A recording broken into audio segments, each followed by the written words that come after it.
Hey everyone, and welcome back to Men Can Be Anorexic. My name is Connor, and for this week's video, I'd like to discuss the topic of food rituals.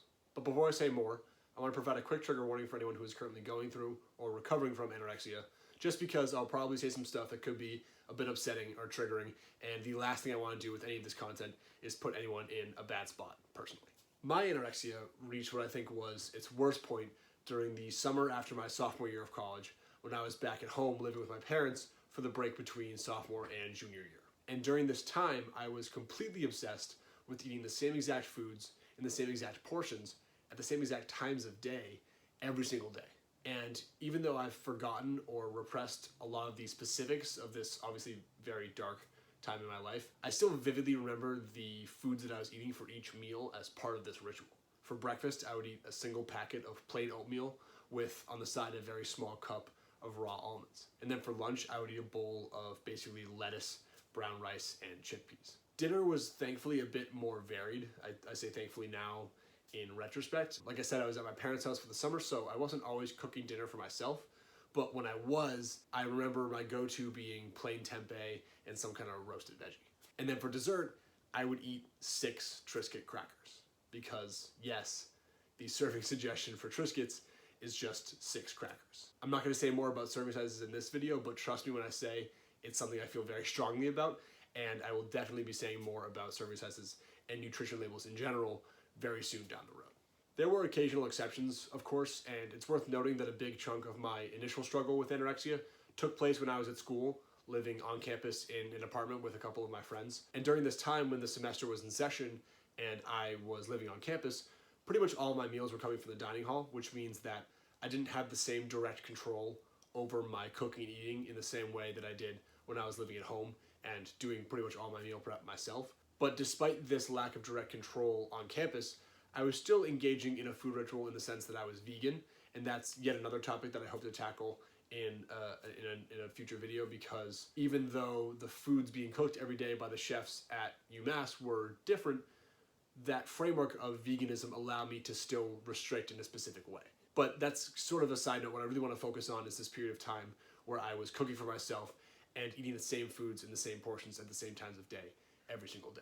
And that sort of leads me to the question at the center of this video, which is, why was I so obsessed with eating the same foods in the same portions every single day?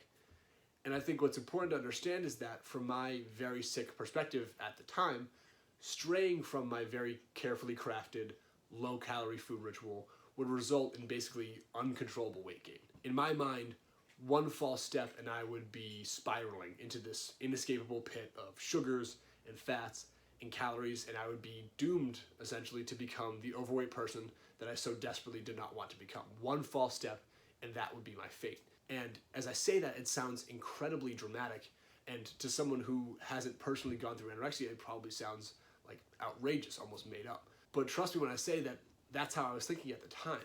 In my experience, irrational thought patterns were constant. And anorexia, it's an eating disorder, but it's also a mental disorder. And I think that's something that maybe isn't discussed as much as it should be, that these thought patterns, they play a huge role in an anorexic person's behavior. Basically, my food ritual, whether we're talking about veganism in general when I was living on campus, or veganism in my very specific, rigid way when I was at home, all of this was basically my way of avoiding my nightmare weight gain scenario. In my mind, as long as I ate the same exact foods in the same portion sizes at the same times of day, I could create this very rigid, restrictive, controlled environment where I'd never gain a single pound. And of course, I was right. With the possible exception of my daily running routine, another topic I hope to talk about in the future, my food ritual was probably the main driver of my very rapid, very unhealthy weight loss. And I share all of this to illustrate the point that if someone in your life is behaving the way that I was back in 2017 and engaging in a really obsessive, restrictive food ritual, it could be indicative of a deeper problem.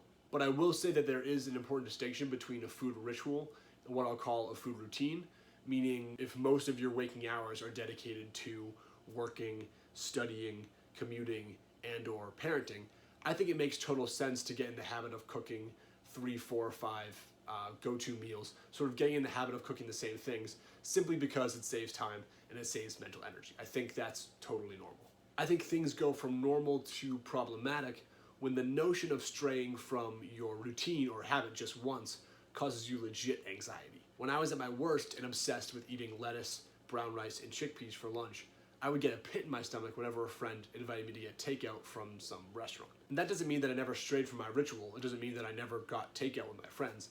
It just means that when I did, I'd be really anxious about it. I think the important thing to keep in mind if someone in your life is engaging in a food ritual is that it's probably their way of regaining control over their own life. Whether it's body dysmorphia, depression, anxiety, a bad relationship, or any combination of different things, something in your loved one's life is probably making them feel as if they don't have control, as if they don't have autonomy or power. Imposing these really rigid, restrictive limitations around someone's diet, that's a way of regaining control, of asserting your own power over your own decisions and behavior. My point is that nobody engages in a food ritual for no reason. I think there's always a trigger or explanation of some kind. Ideally, that trigger or explanation is very obvious, so you and your loved one can kind of tackle it head on and break away from this unhealthy behavior. But unfortunately, there will be times where the cause of a food ritual is kind of obscured and a little hard to pin down. Personally, I think I lost my sense of control because I had a bad case of body dysmorphia, and I was really terrified of losing what I thought was the body or frame that I needed to be attractive to other people. And that really intense fear led to me overcompensating by completely restricting my diet to this very rigid vegan food ritual. Regardless of the specifics of your loved one's situation, I think it's really important that you're able to sympathize and to understand what they're going through. And I think the key to that is just keeping in mind that this food ritual behavior is probably about control. It's probably coming from some feeling of a lack of power. And if you can keep that in mind, I think you'll do a really good job of guiding your loved one to getting the help they need and breaking away from this really rigid, unhealthy behavior. And I think I'm going to leave it at that for today. As always, thank you so much for watching. Down in the description box, you'll find the phone number for the Anorexia, Nervosa, and Associated Disorders hotline, which you or anyone you know can call if you're looking for immediate help. Thank you so much, and look out for the next video, which will be all about Thanksgiving and why this American holiday can cause a huge amount of stress and anxiety for people who are going through or recovering from anorexia. Thanks.